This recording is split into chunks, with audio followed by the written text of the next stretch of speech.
Have you ever walked away from a conversation feeling like you did, everything completely right? Oh, yeah, like you just nailed it. Exactly.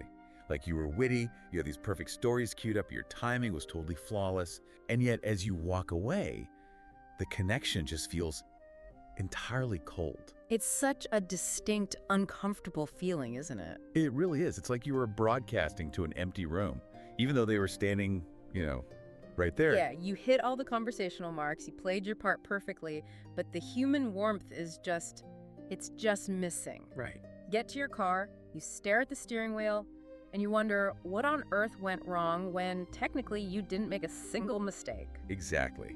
And that is exactly what we are getting into today on this deep dive. We are unpacking the hidden mechanics of human connection. Which is so fascinating because it's usually the tiny things we completely ignore. Right. We're going to show you how a 1-second pause and just a tiny shift in your vocal cords can instantly alter the emotional temperature of any room you walk into. Today is all about exploring how you can actually win people's hearts and build this profound empathy just by adjusting the quiet, physical mechanics of your everyday conversations. And what I really love about this is that it is not about manipulation or, some cold clinical networking strategy. Nobody wants that. No, not at all. We are moving away from dry academic communication theories. Instead, we are looking at the very real, very messy ways we talk to each other every single day. The stuff we all do without even thinking about it. Exactly. And the deep cognitive psychology behind why we succeed or fail at connecting. It's really about bringing true human warmth into our interactions. So before we look at the specific examples of what to say, we really have to address why we usually get conversations so wrong in the first place. Which is a great place to start. Yeah, because the central flawed assumption we all seem to make is, we falsely believe that being likable is a performance. Yes. We treat our casual interactions like an audition. Yes, that word performance is exactly the problem. From a very young age, we're conditioned to believe that competence means having the right answer. Right, like raising your hand first in class. Exactly. Being the quickest to respond, showcasing your value, and we just carry that conditioning straight from the classroom into our social lives. We really do. We think we have to constantly prove our worth to whoever we're talking to. We think being likable requires having the most exciting anecdotes, or being the sharpest person in the room. Or having these perfectly tailored answers ready to fire off the exact second the other person stops speaking. Which is exhausting. It is. Okay, let's unpack this. Because thinking about this performance anxiety, a specific image comes to mind. Oh. Yeah, it sounds like we treat conversations like we are the lead actor on a stage, right in the spotlight, tap dancing for approval. But true likability is actually about being the lighting director. Oh, wow. That is a fantastic way to frame it. The lead actor versus the lighting director. Right. It completely shifts the burden of the interaction. But I do have to push back on this a little bit. Because if I'm just the lighting director, doesn't that mean I just become this passive listener? Like a wallflower who stands in the dark, nods politely, and never shares anything about my own life. I can see why you'd think that. Because that doesn't sound like a real relationship to me. What's fascinating here is that it is not about being passive at all. That is a very common misconception. Really? Yeah. Operating the lights, setting the emotional tone of the room and directing attention is a highly active, cognitively demanding role. It is a quiet, mindful transition from trying to be interesting to genuinely being interested. Likeable people do not shine the brightest light on themselves. They shine it on others. Exactly. They skillfully angle the light to make the other person feel like they are shining. It actually takes so much more mental energy to actively listen and direct that light than it does to just wait for your turn to speak. Oh, absolutely. Because when we wait for our turn, we are just sitting there rehearsing our own lines in our head. Precisely. You aren't just sitting there in silence when you're the lighting director. You are actively directing warmth and focus toward the person in front of you. You're choosing to illuminate their experience. Right, rather than fighting them for the microphone. And biologically, when you do that, you are lowering their stress hormones. You're creating a safe environment for them to open up. I feel like that reflex to steal the spotlight in our personal lives is usually just driven by our own ego, honestly. Oh, 100%. Let's test this lighting director theory in a real, everyday social setting to see how that ego manifests. Let's do it. Let's look at a scenario where someone shares a personal passion, or a new hobby, or like a vulnerable little success story. Let's do a quick role play of the the common awkward default we all slip into. Okay. I will be the eager friend who is finally overcoming a bit of a rut. Ready? I am ready. Hey, I am so excited I finally managed to start going to the gym 3 times a week. I've been exhausted, but I'm finally doing it. Nice. I actually go 5 times a week now. It's a total game changer. You'll get there. Oof. Yeah, that... Even just role-playing that, I physically felt my energy drop and my chest tighten a little bit. It hurts. It really does. But here's the thing. If we look at the transcript of that interaction, you were technically agreeing with me. I was. You said nice, you validated the gym as a topic, you shared a common interest, you were trying to bond. Right. So mechanically, why does it feel so deeply bad? Because psychologically, I just completely hijacked your narrative. Yeah. You cautiously stepped into the spotlight with a vulnerable win, and I immediately swung that spotlight right back onto myself. You really did.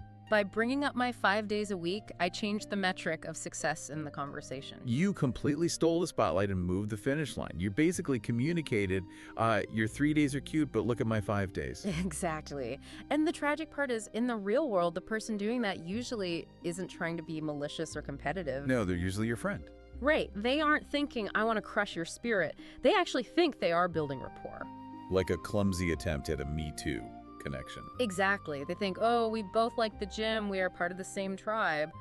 But by jumping in with my own, slightly bigger story, I entirely missed the emotional core of what you were sharing. Right, because I was sharing a personal triumph over exhaustion, Yeah. and you treated it like a data point to be compared against your own data points. And when we do that, we trigger a very subtle social threat response in the other person. A threat response. Really? Yeah. The brain is constantly monitoring for status and safety.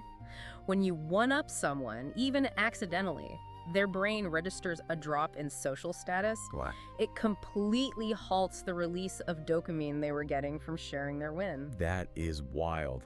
So let's run the after scenario and apply the lighting director concept. We will use the softer, empathetic alternative. And let's really pay attention to the pacing and the tone here. Oh. I'll set it up again. I finally managed to start going to the gym 3 times a week. I've been exhausted, but I'm finally doing it. That is incredible. I know how hard it is to build that routine when you are already tired. How do you feel after your workouts? Wow.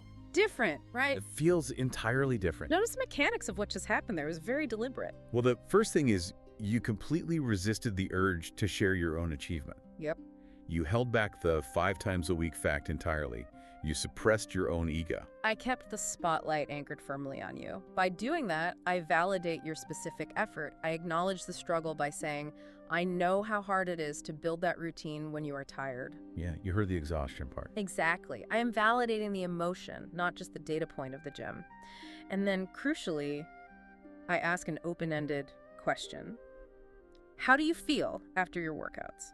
That question completely opens the floor back up for me. It acts as a conversational shock absorber. It takes the kinetic, anxious energy out of the exchange so I can actually land safely. I instantly feel seen, valued, and comfortable. Which is the goal. And listening to your vocal tone in that second role play, it wasn't rushed. You didn't eagerly jump on the end of my sentence. There was a relaxed pacing to it. That relaxed pace is the secret engine of empathy. Wait, say that again? The secret engine of empathy. Oh, yes.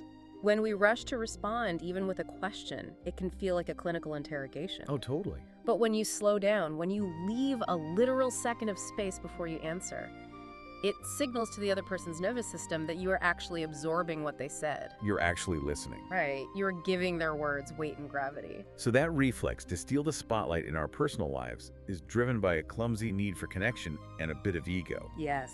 But when we walk into the office, that exact same spotlight stealing behavior mutates. Oh, it gets so much worse. It really does. It stops being about personal ego and starts being disguised as efficiency. Let's take this exact same psychology and walk it right into the workplace, which is an absolute minefield for these awkward, degrading interactions. It really is. The workplace is where our desire for speed and efficiency often completely overrides our capacity for basic human empathy. We just bulldoze people. We do. We justify terrible communication habits because we are, on the clock. Okay, let's look at a high-stakes project update scenario.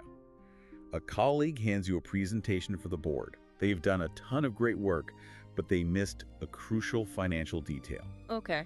I'll play the direct, well-meaning, time-crunched colleague. You forgot to include the Q3 budget analysis. Can you add that in? If we connect this to the bigger picture, we can see exactly why this fails neurologically, despite being completely factually accurate. Because it is accurate. They did forget it. Right. As a response, it is highly efficient. It identifies the problem and proposes the solution in 2 sentences. But emotionally, Yeah. it lands as a direct attack on their competence. Here's where it gets really interesting, though, because I can hear some people listening right now rolling their eyes at us. Oh, I'm sure they are. I have to play devil's advocate. Yeah. Isn't that softer approach just sugarcoating a mistake? Why take the extra time and breath to fluff up their ego when we are on a strict deadline? It's a fair question. But wait, actually, as I say that out loud, I realize it's not about the mistake at all, is it? It's about threat detection. Exactly. When I give a direct command like, "You forgot," I'm triggering their fight or flight response, which guarantees they won't absorb the feedback creatively anyway. You hit the nail on the head. It is entirely about threat detection. We really have to reframe what we are doing here. Okay. It isn't sugarcoating. It is protecting their cognitive bandwidth. Cognitive bandwidth. Yes. When you use the phrase, "you forgot," you are attacking their identity. You are creating a binary in their brain. Either they are incompetent or you are a jerk. And people always choose the latter. Of course. To protect its own ego, their brain will immediately decide that you are a jerk. It's an amygdala hijack. Their defensive walls go up instantly. Exactly. The amygdala detects a social threat, spikes their stress hormones, and literally shuts down the prefrontal cortex. Which is the part we actually need them to use. Right. The prefrontal cortex is the part of the brain responsible for logical problem solving and collaboration. So by being quote-unquote efficient, you just destroyed their ability to do their best work. Man, that is so counterproductive. So let's try the collaborative, softer approach. Here is the after. Ready. This layout is really clean. I think adding the Q3 budget analysis would make this absolutely bulletproof. What do you think? It is a completely different neurological experience. The friction is entirely gone. Because you switched from a directive to an invitation. By saying, "What do you think?" You aren't pointing out a mistake. You are partnering with them to make their already good work even better. It feels much more like a team. And you acknowledge the good output first. This layout is really clean, which signals safety to their brain. And I noticed the language shifted from identity to output. Instead of "you forgot," which attacks who they are, it was adding the analysis would make this bulletproof, Right. which critiques the project itself.